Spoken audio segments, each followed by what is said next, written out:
right? I always ask people, what is your why? If you're not achieving your why, you're not going to want to push through. It's not going to feel monotonous. Yeah. But if you're doing your why, it's not going to feel monotonous to run your own business or whatever it may be, right? So that's where you ask yourself, are you really achieving your why? And if not, how do you get yourself to do that? Right now, go home and sit and say, what is truthfully most important to me with my career, right? Paying off my loans, investing, seeing low patient count, and then actually prioritize and use that as a compass to pick your career. If you can do that and you're actually doing that to the best possible, props and kudos to you. And if you're not, I'm always happy to help you have those conversations and show you opportunities that maybe can better align with that.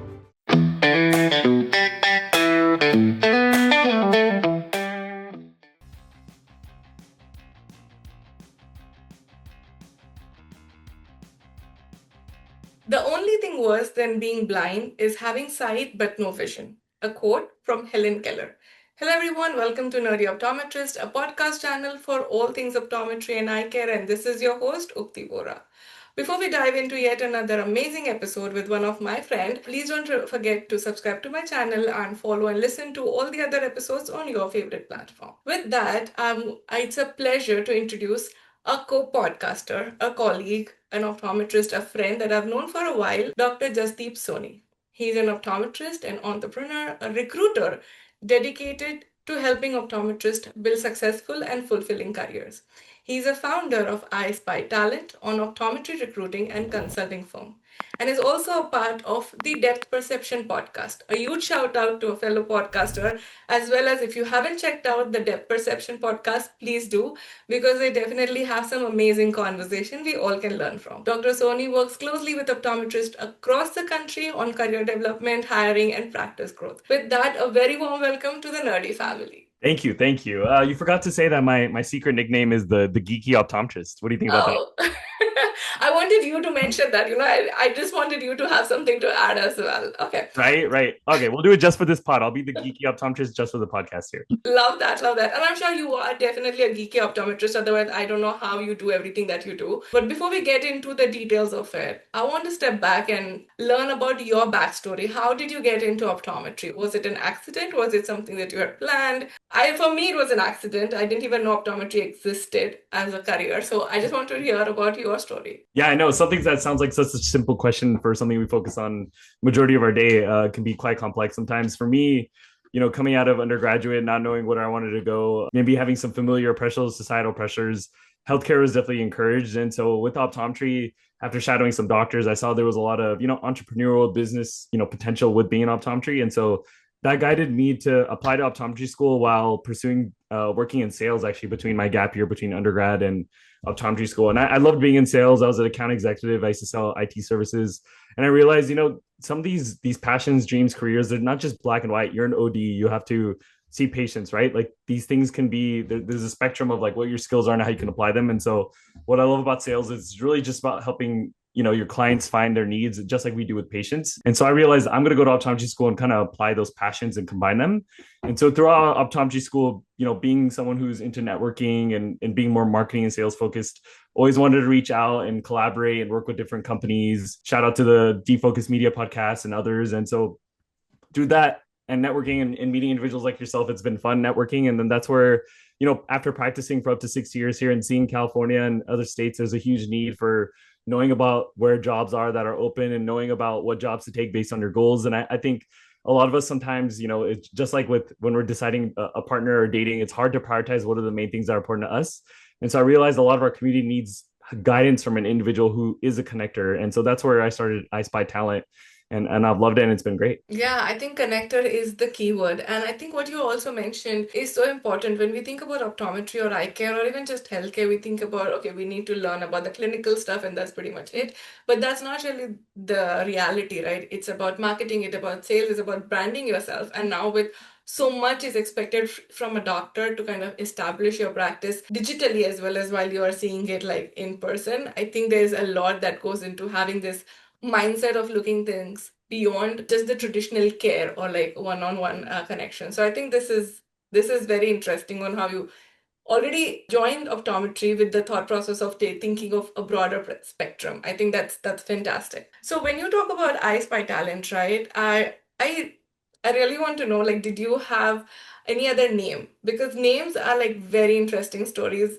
Was it always Eyespy Talent? Was it something else? How did you come up with that name? I don't think I even came up with it myself. I'm lucky I have a group of friends, including I think it was Nadia Afghani, who's on my podcast, the Debt Perception podcast that we do together. She's very talented with social media and branding, and we had a list of a bunch of eye puns. Thankfully, eyes give you the ability to make lots of fun names, and so I Spy talent kind of just stuck out, right? Like number one, we have the pun of the eye, right? So I want someone to know Yeah. it's an eye care, and then the talent part of it, right? My goal is to cultivate talent and for people to find talent when they're hiring, and so those two worlds kind of merge, and so it seemed like an easy choice. But we had a list of a whole bunch of eye puns. I don't even remember off the top of my head. So when you talk about like, starting, because you can always go to LinkedIn, you can go to like Indeed or Yeah, like different other yeah, platforms, right? absolutely. But when you mentioned that there is a gap, there is a challenge. So if you were to define what problem are you trying to solve through Eyespy Talent, both from like an OD perspective and from an organization perspective, if you can share that. Yeah, so absolutely, there's two perspectives in this whole process, right? So let's say from an OD standpoint, you're about to graduate in a month, let's say, from a school, whether it's California, the West Coast, and you just don't know where to go for jobs. You don't know what to identify with jobs. You could, like you said, you could go on LinkedIn, you could go on Indeed, you can go on some of these society websites and see jobs, but how do you really know about the job? Who's gone to the clinic to see the job? What should you prioritize when you're looking for a job? And so that's the biggest thing. As someone who's very intentional with whatever I do, I make a list of my values and goals and then prioritize based on those values and goals when I make decisions. That's kind of the essence of my talk when I talk to ODs. I'm saying, hey, what is the most important thing to you? Do you want to focus on prioritizing paying off your student loans? Do you want to work and live in this certain location? Do you want a certain income? Do you want to do production? What modality do you want to be in? There's so many things we can go through. And I think the hard part is we want that job that has everything. It doesn't exist. You really have to prioritize the top things. So from an OD perspective, I just don't think a lot of our colleagues are prioritizing really what's at the top of their list.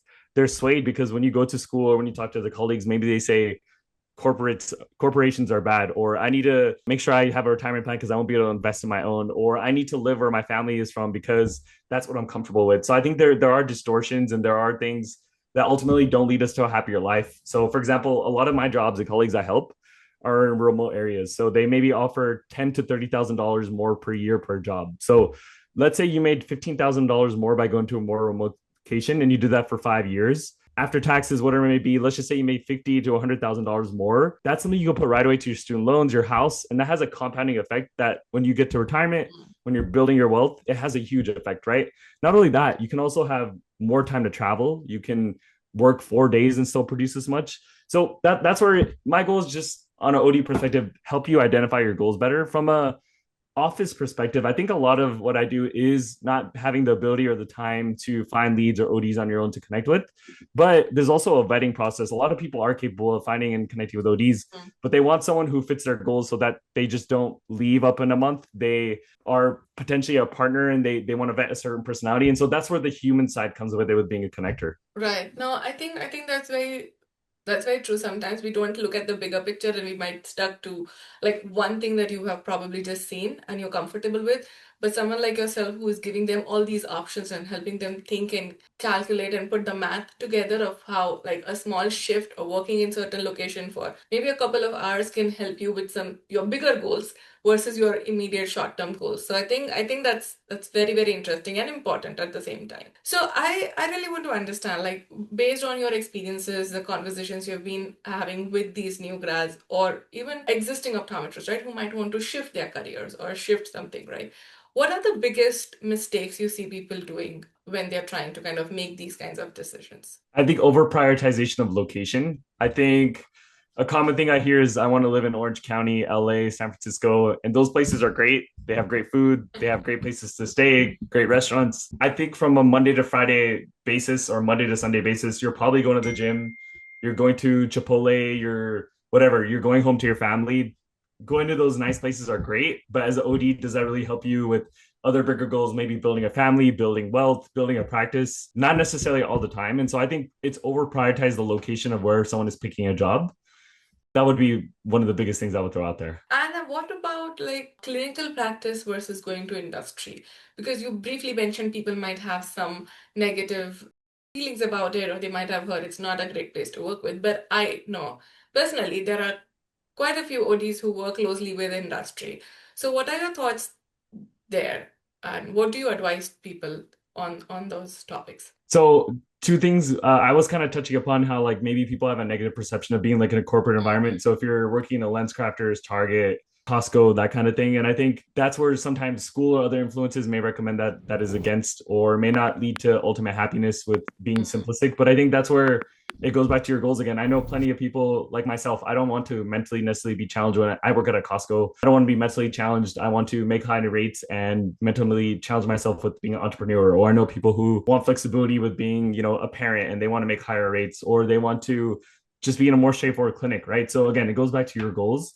When you're talking about industry, that's a challenging one, I guess. For me personally, right? I think you always have to. It's who you know, right? So I for sure fortunately became an Alcon speaker because someone we interviewed on our podcast, and because of that they selected me as being a speaker. Our podcast, which we share with other platforms, is because we meet individuals at conferences or post on social media. Even the job I currently have is just because of a DM on Instagram. So really, if you want to get in industry, I suggest you go to conferences, you post on social media, whether it's LinkedIn, Instagram, you connect with individuals, you ask if you can be on podcasts. That's a form of virtual networking. And then you ask yourself, like, where do you want to make a mark? Like, what are you passionate about? Right. So I believe in Alcon's product, so it's very easy for me to speak about that. But I'm passionate about helping people with their jobs. So that is why I'm pursuing and leading to actions in that realm, right? I guess for you, right, you're also someone who's in industry. Like, do you relate to some of those things? Like, what would you recommend to someone as well? Yeah, no, I think for me, I think one of my colleague who had asked me, who was working in a clinic and like was debating if she should join industry, right? She Yeah. eventually did. Was I think the hesitation of because you're so comfortable with clinical practice, that's what you've been trained and that's what you've been working, and you feel like, would I be able to contribute? Would I really add any impact or value? And I'm joining industry in some role. I honestly feel we should be at the forefront, whether it's clinic, whether it's, any company making a product, because the wealth of knowledge we have, they don't. So you don't want really like a salesperson or an engineering person who is not formally trained to make those decisions for the products that are being used by our colleagues. So I think she also agrees, and I'm glad that she did join our industry. On the industry side, though she was a clinician, that there is so much that you can contribute every single day in product development. And then you see the other side, like why are these decisions made? What is really behind? What's the technology? What's working? What's not working? What is the mindset shift that might require for us as an industry? And that gives you another opportunity to educate your colleagues or kind of build a product that or identify some gaps. So there's so much that you learn on the other side versus like you, and there are a lot of, I feel there are a lot of transitional skills that you can bring in. Even though you're not seeing patients every day, you know what exactly that patient care looks like. So I think it's challenging, but it's extremely exciting as well. I think I I personally like it, but it's again comes back to what your goals are, what is your passion, what do you really enjoy doing at the end of the day. No, you're right. Plenty of individuals who I know who do speaking or doing it.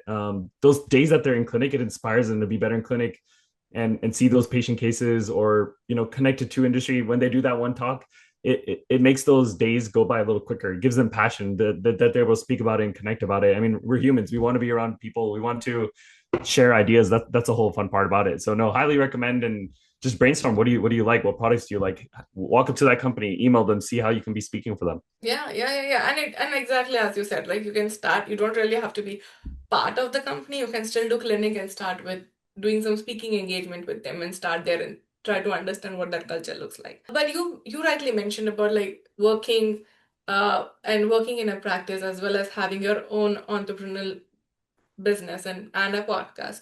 So how do you balance all these things, and like what keeps you going or what keeps you motivated to kind of work on these couple of things? I think two concepts that were big for me through reading and through talking to colleagues who are successful: buying back your time and then doing things that are uncomfortable. So if I had to buy back your time, that's a book that you can look up here if I'm misquoting the title, but essentially it's paying Yeah. someone to do something to help you so that you have more time since you maybe have a higher ROI. Yeah. So I do have teammates that help me with running the recruiting company, farming out leads, sending contracts, doing invoices, so that when I am part of the recruiting process, I'm doing the consulting part of it so that the other stuff is taken care of. But I have to pay in order to do that even before sales are made. So I pay people to help me and invest in me. Another way you could argue that's happening is, doing massages, having a therapist who coaches me, focusing on my health so that I get supercharged to do all these crazy things, right? Whether it's ice baths or sauna or making sure I sleep on time, like all these things are very intentional. And that's how you can literally produce more and be the best version of yourself. The uncomfortable part is so like not everybody, for example, my job, we were kind of chatting before. I drive 3.5 hours north, stay in a remote town for a week, and then drive 3.5 hours back. And so that is uncomfortable living in a town in someone's apartment that, that I don't even run the, or own the apartment, right? But and I Yeah. see a bunch of patients. So another way I'm uncomfortable is I'll see 25, 30 patients a day. I don't sit down in a Costco environment, and then we let walk-ins come in all the time, rechecks come in, things like that. And so being uncomfortable, focusing on one thing at a time there allows me to make a higher daily rate and then come back and do my projects where the next week I can focus on my entrepreneurship. And so there's more examples I'm sure I could point out with that, but those would be my initial thoughts on how I go about it. No, I think I love them both. And I think it's also important to somewhere I feel being uncomfortable helps you see your true potential and kind of push yourself forward. So definitely something that I'm learning, and like I'm sure everybody listening to this episode will also be learning from this conversation. But the next thing I want to talk about, and I think this is the topic which many people are talking recently, is about the burnout, right?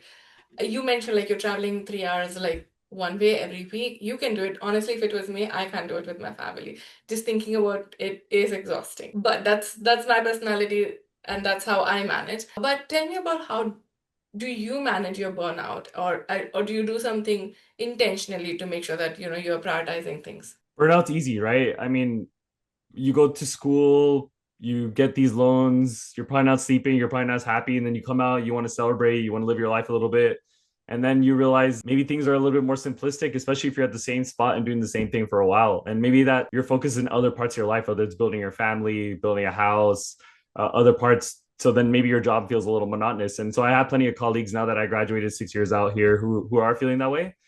I would say, how do I deal with burnout? I think continually to challenge myself in the field. So for me, that's through running a recruiting company. So that inspires me to be a better doctor. Mm, So I think setting goals and markers to achieve is very helpful. And I think that's where, honestly, I'm in a clinic where I have zero guaranteed. I'm all production. And so that also inspires me to work harder and do more. So I would say create incentives in your work if you can. I think that's something yeah. that inspires me. I think going back to the health part of it, I'm just very health focused now. And so making sure that I sleep on time, wake up for the gym on time, journal every day. I have like a little morning routine where I drink enough water and do all these things, meditate, visualization, affirmation. And then when all that stuff happens, you will have the energy to push through and get through what is important to you, right? And so that's where it goes back to even the job stuff, right? I always ask people, what is your why? If you're not achieving your why, you're not going to want to push through. It's not going to feel monotonous. Yeah. But if you're doing your why, it's not going to feel monotonous to run your own business or whatever it may be, right? So that's where you ask yourself, are you really achieving your why? And if not, how do you get yourself to do that?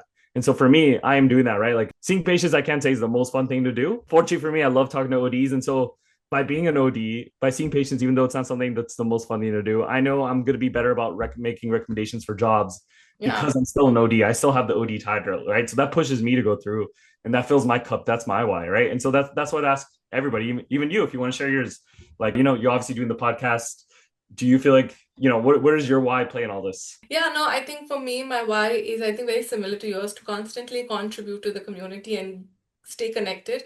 And I think the same thing fuels me as well. If I just do the same thing over and over again, I think more than burnout, I might not be. I want my job to be exciting for me, and I don't want to lose interest. So I think that's the other part of me that constantly pushes me to do multiple things just so that it the role remains exciting for me, whether it's podcasting or whether it's a TopCon or anything else that I do like outside, like the regular 9 to 5 jobs that we do. So I really want to understand, like we're talking a lot about fresh graduates, but you did point out a very important things about people who are just doing the same thing because you graduated, you started a job, and now you're feeling, for a lack of a better term, stuck in this role.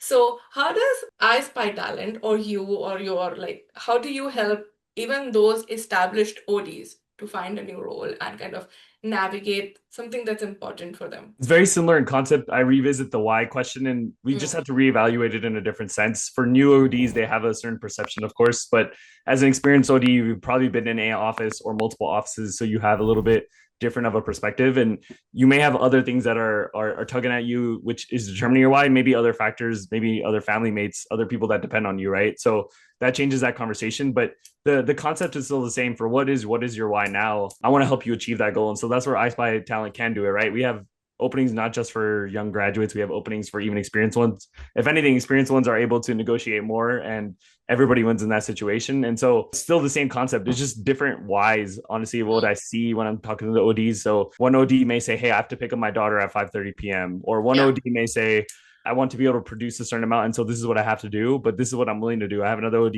who drives an hour and a half, right? So, every situation is different. I think it's just that the why and the motivation is just a little different, but we have openings absolutely for experienced ODs as well.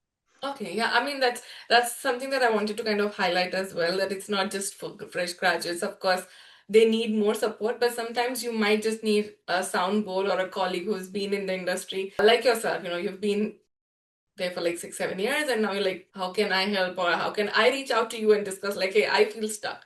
Can you help me kind of move things around? So, or brainstorm, like, what are the other options I can explore, whatever that would be, and how it would bring me closer to my why. I'm going to shift a little bit about, like, and you also actually did touch upon it, like, say, networking, or the fact that, being able to talk to people through your podcast did land you to a speaking engagement at Alcon, right? So that, I mean, that one conversation, you don't know where it would land and what it would mean. If you are to give some tips to ODs, whether it's a fresh graduate or an existing OD who's already established, why is it important to build a social media presence, and what are the key tips that you would want to give it to them? Why is it important? It's about who you know, right? So if you have a social media platform like a LinkedIn, or you have an Instagram where you're posting about eye care related things, when you meet someone at a conference and you add them and you keep in touch with them, that's someone that's in your network, right? So let's say you want to do a speaking opportunity, then you can reach out to these reps who you've already met and who you already network with, and they can connect you with a role that you want, right? So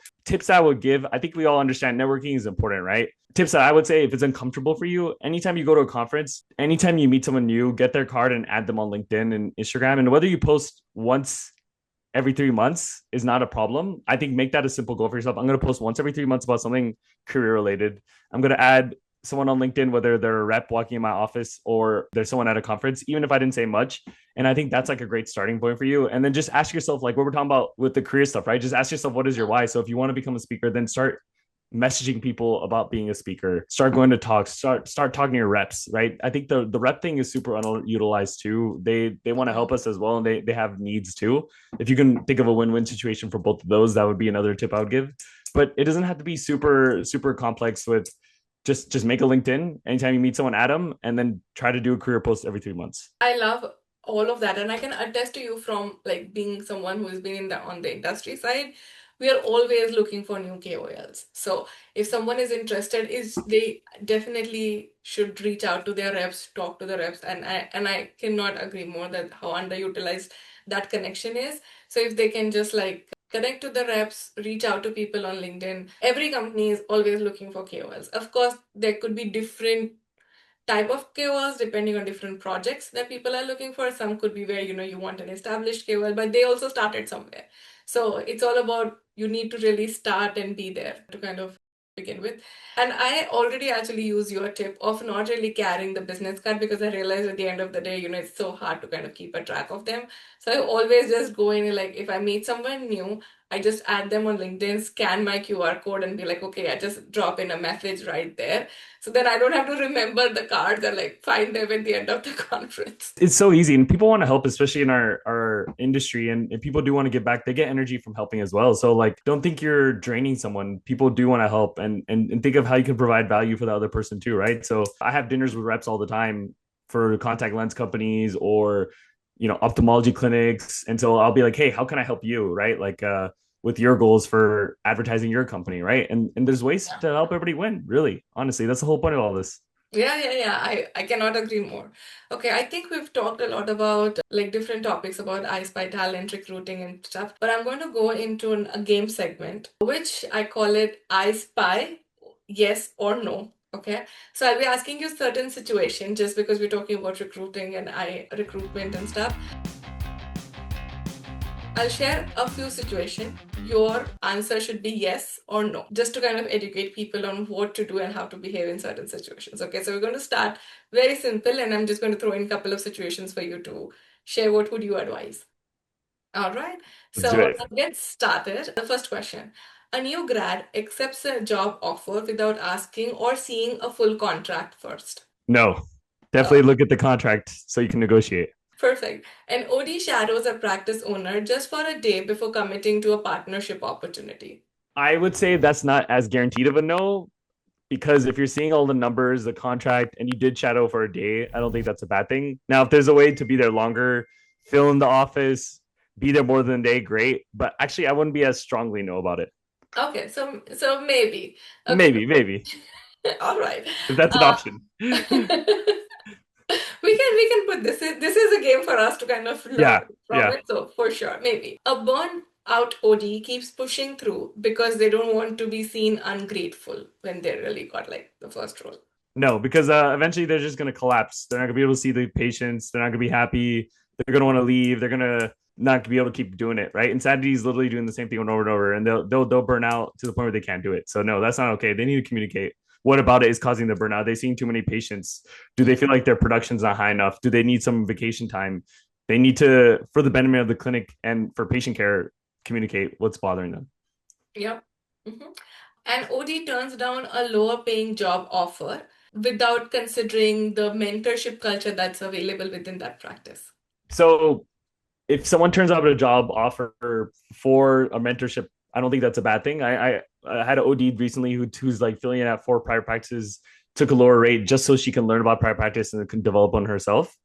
If she is that kind of the scenario you're describing? Yeah, or if she decides not to take that job just because it has a lower paying Ah, salary, but I it think has a it's very good mentorship culture, right. what should we do on that Let's situation? go back to her. What is the top of her list, right? Is it paying off her loans and getting paid higher so she can do investments and pay off her loans, or is it really getting that mentorship? So I don't think that's the wrong answer. And I want to know what her why is. As long as Okay, she's not just doing it just because she thinks getting the higher money is more important, but that's where you're balancing the short and the long terms. Not to go into it too much. I think if that's her why to get paid more, go for it. right. Okay. Yeah.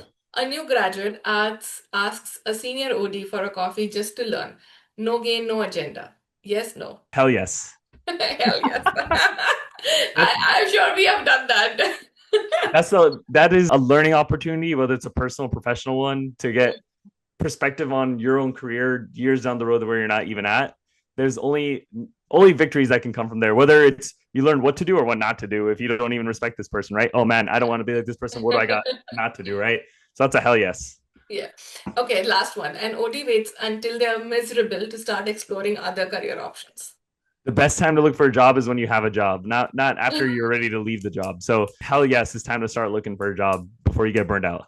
And Yeah, now, so I'm going to yeah, end with like as soon as you get a job, start connecting with you and Eyespy talent in parallel, just so that you can start exploring and looking at what opportunities will, you will be surprised what opportunities would come in. So exactly. A lot of the conversations I have are not just like, okay, are you ready to have a new job in a month?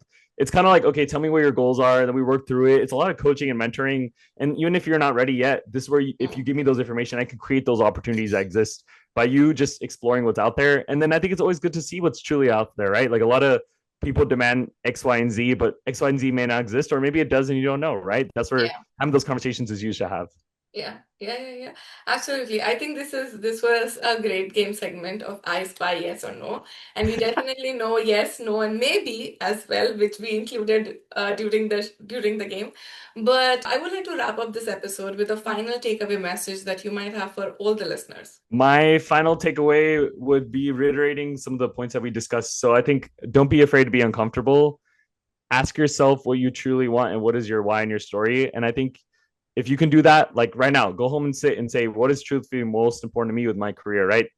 Paying off my loans, investing, seeing low patient count, doing corporate, doing medical, academia, mentorship, industry, income, location, whatever it may be. List down what is important to you, how important each of those things is to you, and then actually prioritize and use that as a compass to pick your career. If you can do that and you're actually doing that to best possible, props and kudos to you. And if you're not, I'm always happy to help you have those conversations and show you opportunities that maybe can better align with that.